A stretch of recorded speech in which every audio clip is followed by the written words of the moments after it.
My greetings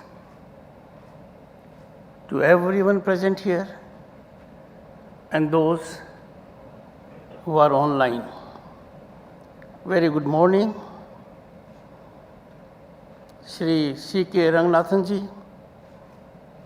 President AIMA. Sir, congratulations for rendering a very thought-provoking address indicating various facets and lining up the road ahead. Sri Nikhil Sahni, Vice President AIMA, I share with him a common factor, vice. He is Vice Chairman, I am Vice President. Srimati Rekha Sethi, Director General AIMA, and in all outfits, we have enormously talented people from this category. They are permanent, others come and go. Sri Harshpati Singhania ji, immediate past President, AIMA, and the citation that was read out, as a senior advocate one time I can say, is factually tenable. Unimpeachable credentials. Congratulations for getting it. Ramesh Garg, 1994 batch IRS, has eminently been awarded Fellowship of AIMA, a prestigious organization in its 49th year. Congratulations to him. Vijay Kelkar ji has been honored very rightly with the honorary fellowship of AIMA, a man of enormous talent, rightly recognized by conferment of the second highest civilian award, and his contributions in the field of finance and otherwise will continue to motivate us and inspire us. Being Governor of West Bengal for 3 years, Sudhir Jalanji is here, Rajiv Kaulji is here, they will bear me out.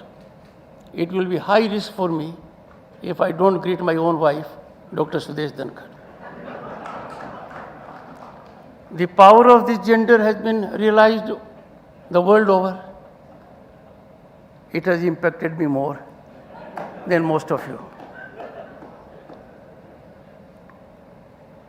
When the invite came to me, a number of them came at the same time. For constraint of time, one was required to be a little discreet, because science and technology is yet to devise a mechanism where the same person can be at two places physically at the same time. That's not with us at the moment.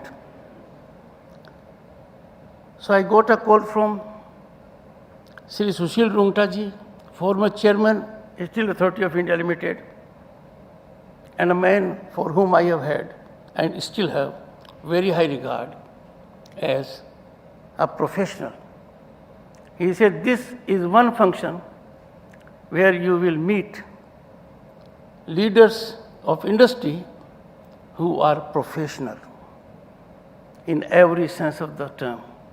I am grateful to him because I see it before me. Some of you I know personally. There are some whose name I have been able to glance. I know of them. And those whom I do not know, I would come to know. That will be my endeavor. I am delighted to be here at this convention, and thank you for giving me this great opportunity. Congratulations for the 49th National Management Convention. One never leaves the track of the family to one which belongs. I am from legal fraternity. So Ranganathan ji and Nikhil Sahni are having 49 along with Chief Justice of India. He is also 49th. We look forward to the 50th year of celebration by AIMA, and that will, I'm sure, will be another milestone. Soothing to note, business leaders, administrators, academicians, experts, they are playing critical affirmative role in shaping India's incremental trajectory in all facets. In very challenging times, COVID scenario has made us aware of the spinal strength of which this country is possessed of. Before coming to the great efforts made by the government and the industry, I would reflect on our age-old hand-holding approach. It was reflected in every facet of life, in every township, and people came forward to alleviate the suffering of those who needed help. World's largest democracy, mother of democracy, 136 crore people, we successfully overcame this challenge, which was to the entire planet. Vaccinated all. In spite of great hurdles generated within and without, with no rationale, no premise, and those who did the challenge were unaware that they were distancing themselves from the genius of Indian mind and were not sharing India's growth story. As Governor West Bengal, I know, for about 2 years, 90 crore people were fed by this country. A fact little known. But those who come to know about it are absolutely amazed. And this happened in a very seamless manner. Credit goes to members of the industry. They engaged themselves in innovation. They did everything they could to make the life of their workmen easy.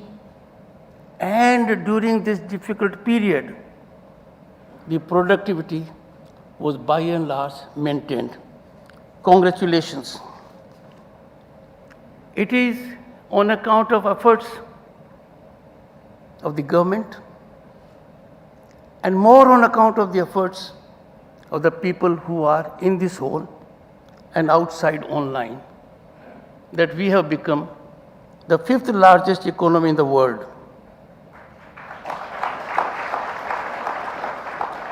The credit goes to the people here,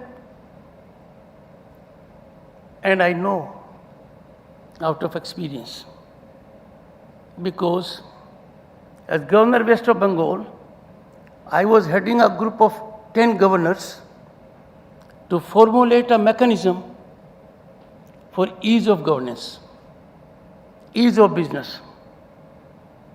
Niti Aayog was assisting me.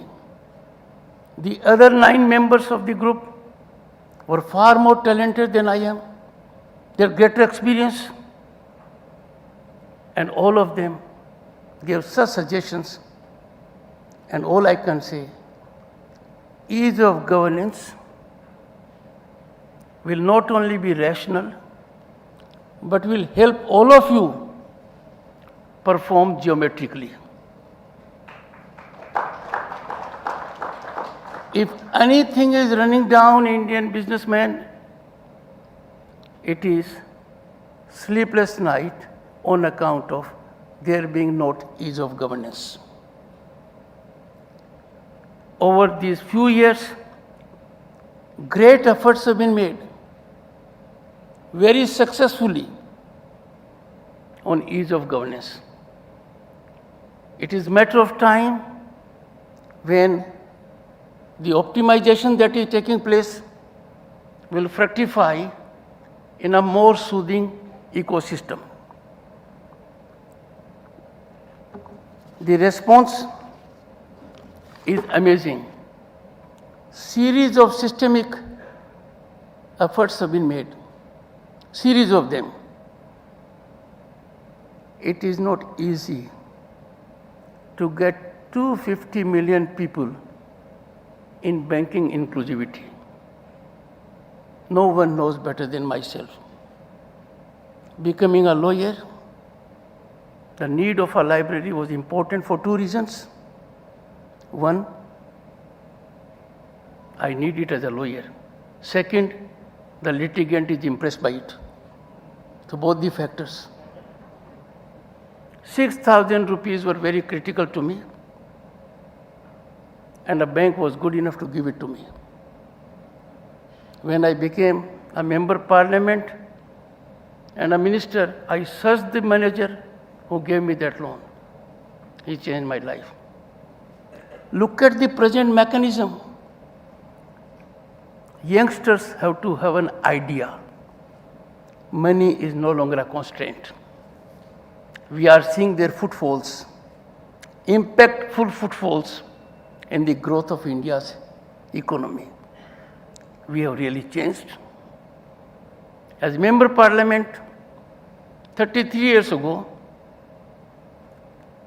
one thing which we all members of parliament then at that point of time took pride, we could allocate 50 gas connections to anyone of our choice. That was a big power in our hand. Imagine more than 170 million people being given it free, and everyone has it. A big change. And this big change has taken place because people here are working. 170 million could not have been given if there was no productivity. All this because of the people here.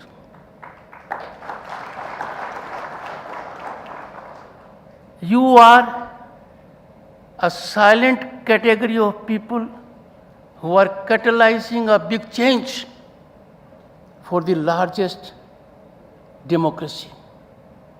And this now I can assure you is unstoppable. Democracy and economics and economy can thrive, blossom, yield results only in an ecosystem that is transparent and accountable. Discussion with anyone, howsoever subtle it may be, howsoever rational it may be, is confined to the domain of subjectivity. A system is now emerging. I can appreciate that many have some ideas. It will always happen. When we have a better road infrastructure, we will look for the next benchmark. That is but natural. But we will have to focus on a mechanism. Take pride in the rise of India, and the rise of India is not in one element. It is plateau. When I went to my village, I was amazed. 4G connectivity was as, if not more, than it is in metro towns. The entrepreneur in India, beyond doubt, is way ahead of entrepreneurs anywhere in the world.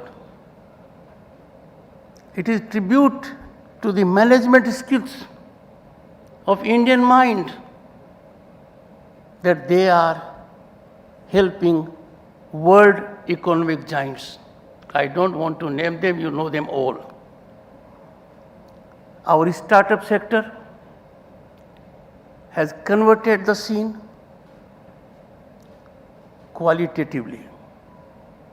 It has inspired and motivated many of the youngsters.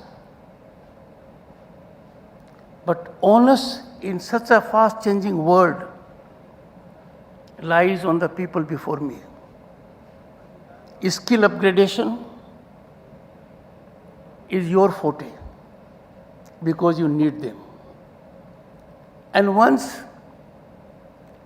CSR will be rationally utilized, which it is being utilized, but for those areas that can impact the youth of the country, I am sure we will have great results.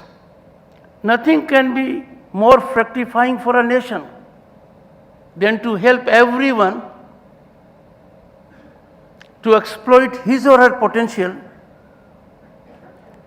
to the fullest advantage of his or her talent. And that system, I can see, is fast emerging. There are multi-pronged programs in this direction. They are permeating to the ground level, and I have no doubt skill upgradation, skill development will result in innovation that is in our DNA. The strength of innovation, creativity, thinking out of the box that Indians possess is not to be seen in that spirit or intensity in others. Indian industry has crucial responsibility.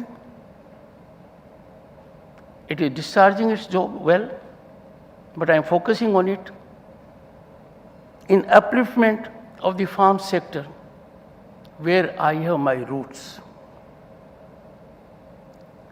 If Indian farmer progresses, India progresses is something which has been said more often than by management leaders than by politicians. And why? Management leaders, industry leaders know it more, that economy is driven by the farm produce. So equitable justice to them, adding value to their product to their advantage, will serve the nation in a sublime manner. Technological adoption is a differentiator, but this can happen by and large with involvement of the leaders who are present and those who are online. Because technology adoption for an ordinary person is difficult by virtue of cost factor as well.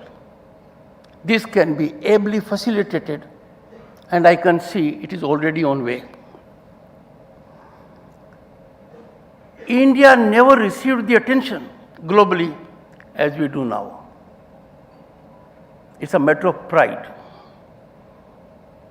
The image Indian Prime Minister has, the image Indian Foreign Minister has, the image every Indian has abroad is now very different. We are a nation on the rise, and why not? Centuries ago, we were leaders in every sphere of human activity, and we need to take pride in this. The most recent impactful observation of the Indian Prime Minister made abroad has touched our hearts. We have really come to a great level. Every Indian is proud of it. India is due to take presidency of G20 group this year end, and this will give us a great opportunity to play our own role in global economic and political agenda. The two are intermixed. I am confident and I have no doubt Atmanirbhar Bharat is shaping and its architecture is being crafted majorly by the people who are here and online. Please continue your effort. This is a great job you are doing. There is, I can assure you, great appreciation of this at the highest level. When Chambers of Commerce met me, I interacted with them. And I pleaded with them on one aspect. By virtue of the position I hold, both as Vice President and Chairman Rajya Sabha, I am your foot soldier. But chambers first have to be in synergical stance with each other. They must as a group evolve, concretize suggestions, come with final formulation, and your foot soldier will not fail you. I know the executive leadership of this country has attained on ground what we never imagined earlier. We can look at our cities, look at our infrastructure, look at the changes that have been effected. So it pains my heart sometimes when anywhere from the globe there will be a voice totally disconnect with the ground reality of this country, saying something adverse. And that is picked by the media in high decibel. That is an affront to the people before me. They are possessed of much more maturity, intellect than the gentleman is speaking from anywhere. That kind of politics has to be contained. And that containment can take place only in the peer group which is before me. I wouldn't reflect more on this. I am confident AIMA will continue to play its role wholesomely as it has done for so long, and compliments to the leadership for this excellent convention, which I have no doubt will make available all of you enough to take home, reflect, innovate, and then make it impactful for larger societal gain. Jai Hind.